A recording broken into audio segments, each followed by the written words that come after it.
Bom, pessoal, para encerrar o conteúdo da nossa disciplina de Sociologia, e assim, o conteúdo da nossa avaliação da disciplina modular, nós vamos falar agora sobre ética e bioética. São conceitos da sociologia aplicada às ciências farmacêuticas, às ciências da saúde de uma forma geral. Ok? Então vamos lá.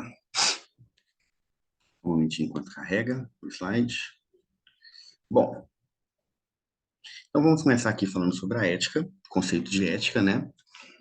Vem desde a antiga Grécia, né? Na Grécia Antiga foi a primeira civilização a ser discutida, a ética, né? Conceitos da sociologia, conceitos da política e, consequentemente, a ética veio surgir nessa época, né? Por volta de 500 a 300 anos de Cristo, através das observações de Sócrates e seus discípulos, né? Para assim constituir, definir um modo de ser na polis, na cidade.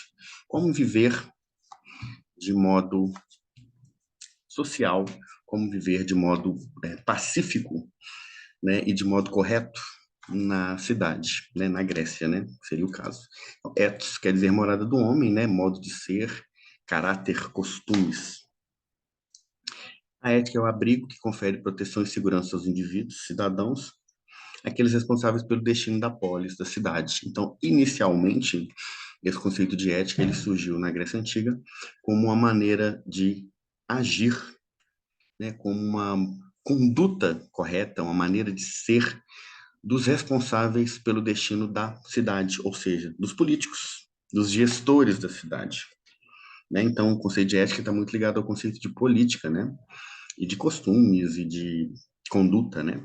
Pessoal, profissional. Os códigos de éticas, né? Profissionais são todos definidos dentro do conceito de ética, né? Então, a ética é a teoria que realiza a reflexão crítica sobre a experiência moral e que tem por fim discutir as noções e princípios que fundamentam a conduta moral, que a gente teria como uma conduta correta. Então, a ética surgiu na Grécia Antiga. Os sofistas, né, que eram um grupo que discutia principalmente a questão da religião, né? Eles rejeitavam os fundamentos religiosos da moral em favor das convicções sociais. Então, eles discutiam, nessa época, a religião ainda moldava muito o modo de ser, e eles tentavam separar, né, a religião das questões sociais, né, das discussões políticas. Sócrates buscava fundamentar a moral na natureza humana, Platão reforçava o paradigma do bem para nortear as ações morais. Então, Sócrates definia que o homem deve ser um ser moral e ético. Platão reforçava que o ser humano precisa agir baseado no bem, o que se espera né, que seja uma ação benéfica, boa. E para Aristóteles, todas as atividades humanas aspiram a algum bem. E a maior delas é a felicidade. Para os hedonistas, né, que prezavam pelo prazer, o bem é o prazer. Então, fazer o bem gera prazer. Epicuro, né, também um filósofo grego, dizia que os prazeres do corpo são a causa de ansiedade e sofrimento, né, como o amor, como paixão, como o sexo, né, e como vaidade, né, todos eles trazem ansiedade e sofrimento para o ser humano. O estoicismo defendia que o homem feliz é aquele que elimina as paixões e aceita o seu destino, né, então o racional, né, livre de paixão. Para os filósofos medievais, a felicidade se encontra na vida dedicada a Deus. Já volta ao conceito de religião, né? O homem moral é o homem temente a Deus. Já na era moderna, desvincula-se um pouco, né, desse meio religioso. Então, a gente pode ser hoje ateu e ser moral ao mesmo tempo, né? Nessa época medieval, você não podia ser ético, né, nem moral sem ser religioso, né? Teria que ser temente a Deus, já que os valores se encontram no próprio homem, e não na sua religião, no seu Deus. Depois nós tivemos aí algumas figuras bem conhecidas, como Maquiavel, né? Com a famosa frase: os fins justificam os meios. né? No caso da ética, nem todos os meios são justificáveis para se chegar a um ideal, a um fim, né? Então, fins éticos exigem meios éticos. Estão no Príncipe de Maquiavel. Hobbes já disse que o homem é o lobo do homem, né? Defendia que o homem nasce mal, com instintos de sobrevivência animal, né? Que devido a esses instintos ele é capaz de fazer qualquer coisa. Mas a sociedade tem o papel de educá-lo e humanizá-lo, torná-lo sociável, como um animal selvagem que é domesticado. O Leviatã de Thomas Hobbes, nós temos também o Leviatã, que é essa figura, né, que está aqui na imagem, que seria o rei, né, que é o Leviatã, formado por todos os cidadãos. Vocês podem ver aqui do reino. Né? É um representante, mas formado por todos eles, né? Como se ele fosse todos, né? O contrato social para Locke, né, sugere aí também já um conceito bastante mais evoluído de ética, né, falando de confiança e de consentimento. Então, o contrato social, né, para John Locke, é um contrato que os homens, né, que os cidadãos fazem uns com os outros para conviver em harmonia. Rousseau defendia que os homens nascem bom, é o contrato que, né, disse o nosso amigo Thomas Hobbes. Ele diz que o homem nasce bom, mas em contato com a sociedade ele se torna mau. É o contrário, né? No iluminismo, nós já temos aí Immanuel Kant, né, o alemão, que a ação é moral, é autônoma, pois o homem é o único capaz de se determinar segundo leis que a própria razão estabelece. A moral iluminista é racional e laica, não é religiosa, né, não é ligada a nenhuma religião. Acentua o caráter pessoal da liberdade do indivíduo e o seu direito à contestação. É uma moral universalista. Okay? Para Nietzsche, né, já é um pouco mais aprofundada a questão psicológica, né, da ética e da moral. O pensamento, né, se orienta no sentido de recuperar as forças inconscientes, vitais e instintivas, subjugadas pela razão. Então, Nietzsche diz que o homem guarda em si os instintos animais, mas que essas forças vitais, instintivas e subconscientes, elas precisam ser recuperadas. A moral cristã é a moral do rebanho, geradora do sentimento de culpa e ressentimentos, fundada na aceitação do sofrimento, da renúncia, do altruísmo, da piedade, típico da moral dos fracos, né? Ele diz isso. Por isso, Nietzsche defende que é transmutação de todos os valores. Ok? Aqui uma figurinha, né? Ó.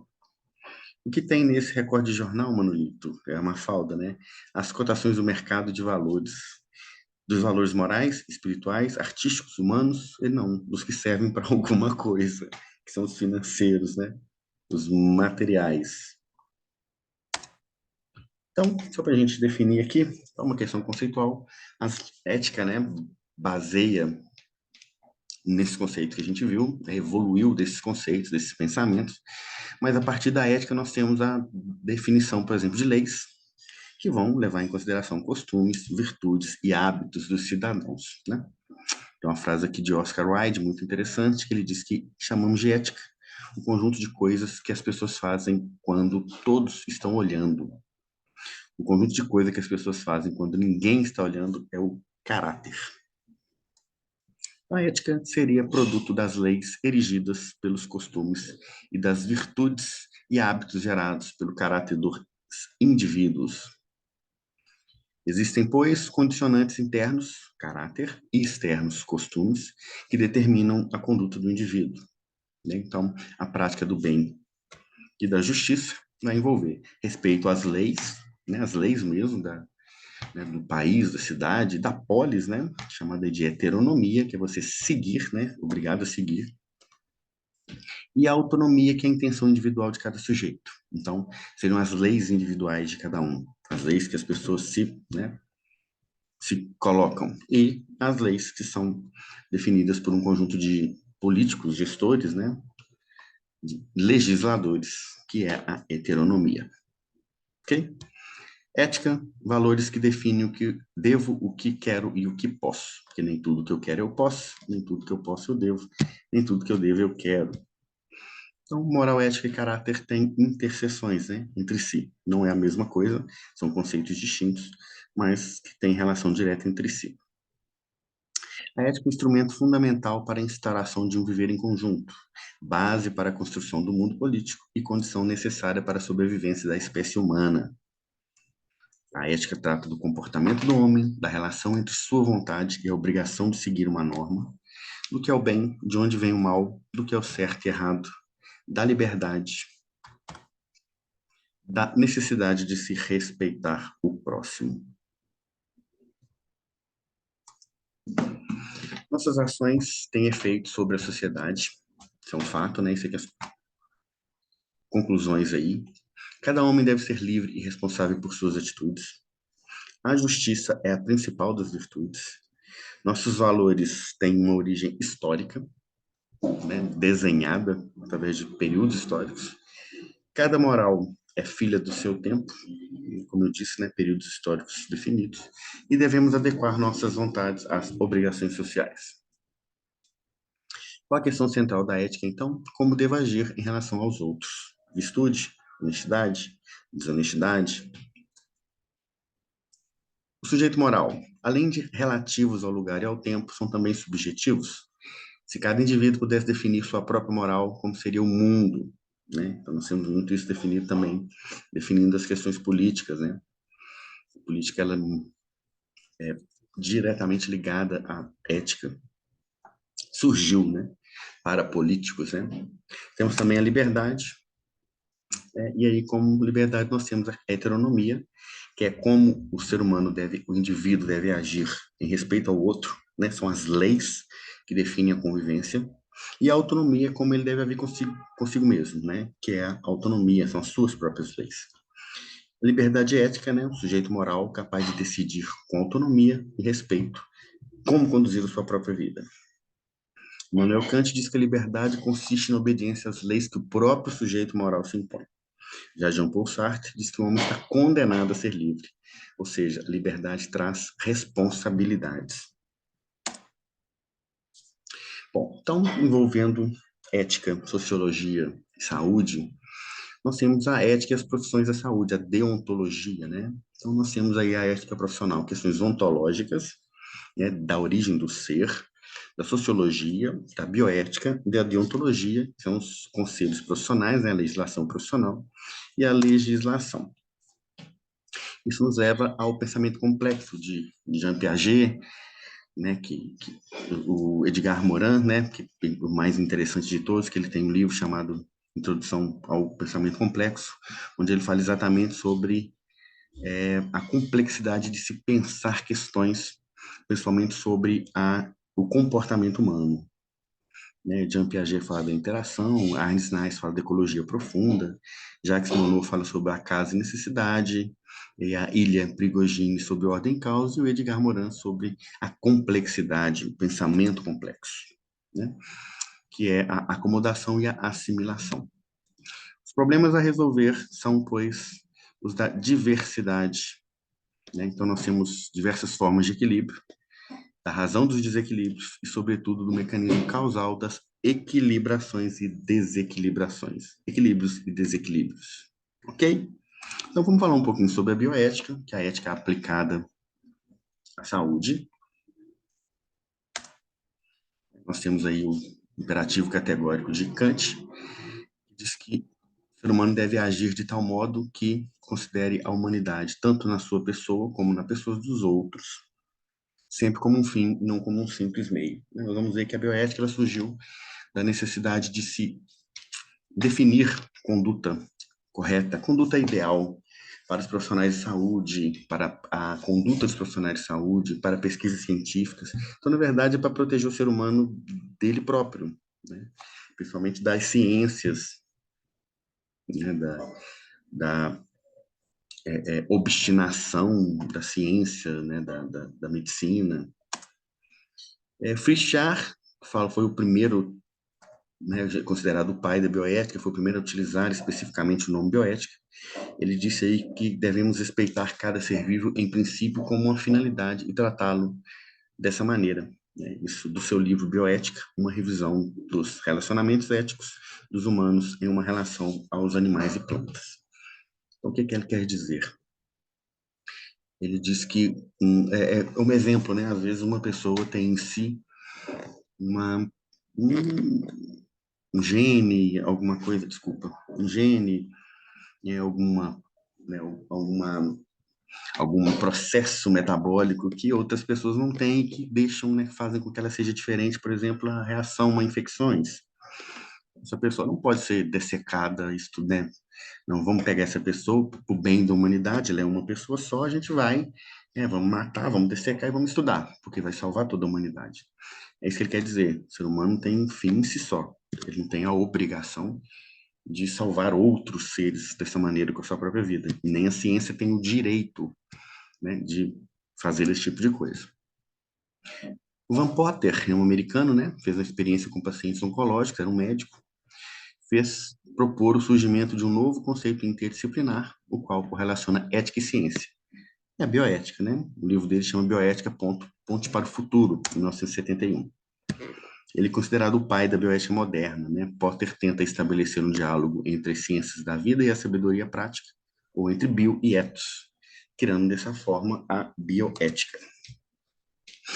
Para Cruz, ao mesmo tempo em que a humanidade obtém conhecimento e poder para melhorar de modo substancial sua qualidade de vida, paradoxalmente adquire também conhecimento e poder para provocar danos em larga escala ou mesmo irreversíveis para a humanidade, para o meio ambiente, para os animais, para o planeta. E o Nascimento da Clínica, um livro do Foucault, um livro que particularmente eu gosto muito de trabalhar, tem essa parte, né? Essa página quase toda do livro que eu pus, né? Que diz o seguinte: a medicina não deve ser mais apenas o corpo de técnicas da cura e do saber que se requer. Deve envolver também o conhecimento do homem saudável. Isso, ao mesmo tempo, uma experiência do homem não doente e uma definição do homem modelo. Na gestão da existência humana, tomar uma postura normativa que não a autoriza apenas a distribuir conselhos de vida equilibrada, mas a reger as relações físicas e morais do indivíduo e da sociedade em que vive. Situa-se nessa zona fronteiriça mais soberana para o homem moderno, em que uma felicidade orgânica, tranquila, sem paixão e vigorosa, se comunica de pleno direito com a ordem de uma nação, o vigor de seus exércitos, a fecundidade de seu povo e a marcha paciente do seu trabalho. Finalmente, a medicina será o que deve ser, o conhecimento do homem natural e social. Do Introdução ao Pensamento Complexo, do Edgar Morin, o ser humano adquiriu uma visão sem precedentes do mundo biológico, psicológico, sociológico e físico. Porém, isso só fez piorar a sua cegueira em relação ao próprio ser humano. O reinado da ciência faz cada vez mais os métodos de verificação empírica e lógica rejeitarem a espiritualidade intrínseca do homem, rechaçando-a pela razão. Assim, apesar de todo conhecimento e tecnologia, o erro, a ignorância e a cegueira progressam em todos os lugares, juntamente com o nosso saber. Né? Então, disso, pessoal, surgem os paradigmas principialistas da bioética. São princípios, 4 princípios fundamentais, que é o princípio da beneficência, relaciona-se ao dever de ajudar os outros, fazer ou promover o bem a favor de seus interesses. A bioética da saúde, dos conselhos profissionais de medicina, farmácia, enfermagem, estão relacionados à bioética principalista. Então, é o princípio da beneficência, o princípio da não maledicência, implica no dever de se abster de fazer mal para os clientes, de não causar danos ou colocá-lo em risco. O princípio da autonomia diz respeito à autodeterminação, ao autogoverno do paciente sobre si próprio. Então, ele tem poder de decidir sobre si próprio, se quer ou não fazer um tratamento, mesmo que aquilo possa levá-lo à sua própria morte, ele tem o direito de se negar a se submeter a certos procedimentos, né? Porque a liberdade de cada ser humano deve ser resguardada. O princípio da justiça relaciona-se à distribuição coerente e adequada dos deveres e benefícios sociais. Então, os códigos de ética profissionais, os códigos deontológicos, estão relacionados aos 4 princípios do paradigma principalista. Ok? A bioética tem como principal objetivo a reflexão e desenvolvimento de uma tolerância nas questões conflituosas, aquelas em que as opiniões são divergentes no âmbito das crenças, valores e morais religiosas. Então, a bioética, então, em termos conceituais, é o campo de estudo e reflexão multidisciplinar sobre questões relacionadas à vida, morte, saúde e doença, qualidade de vida e sofrimento. São questões fronteiriças, né? Pensamento complexo e sempre polêmico. Então, são sempre assuntos polêmicos, né? Vida e morte, saúde e doença, qualidade de vida e sofrimento, método ou técnica de análise para a resolução de problemas e dilemas de ordem ética, voltado para a tomada de decisão, a conduta humana. Então, as mudanças sociais e as reflexões éticas, em períodos históricos de transformação dos valores éticos, eles são sempre tumultuados. Nós temos aí uma foto do Frankenstein, né? Que é uma pesquisa científica, né? Ele é originário de uma pesquisa científica, né? De um cientista que juntou parte de corpos para formar um novo ser, né? Crise social do sistema de trabalho e ecológica e afastamento de dogmas ideológicos e religiosos. Isso é muito importante para a pesquisa científica. O momento mais importante de social de reflexão ética foi a Segunda Guerra Mundial, né, onde as pesquisas científicas eram realizadas em prisioneiros, né, de guerra, sem menor conduta ética, né, sem o menor caráter de humanidade. Com isso surge o Código de Nuremberg, foi um conjunto de princípios éticos que regem até hoje a pesquisa com seres humanos, sendo considerado uma das consequências dos processos de guerra de Nuremberg ocorridos no fim da Segunda Guerra Mundial. Também a Declaração de Helsinki, que é o conjunto de princípios éticos que regem a pesquisa com seres humanos, redigida pela Associação Médica Mundial em 1964, baseado, né, em como consequência, como resultado das atrocidades cometidas durante a Segunda Guerra Mundial em nome da ciência. Bioética é o resultado, então, do chamado, né, a uma nova ótica ambiental de uma lógica onde a bios, a vida, se encontra no espaço central. Um eixo para pensarmos novas atitudes e posturas com relação à natureza, ao meio ambiente, mas também ao ser humano. Nós temos hoje temas éticos, né?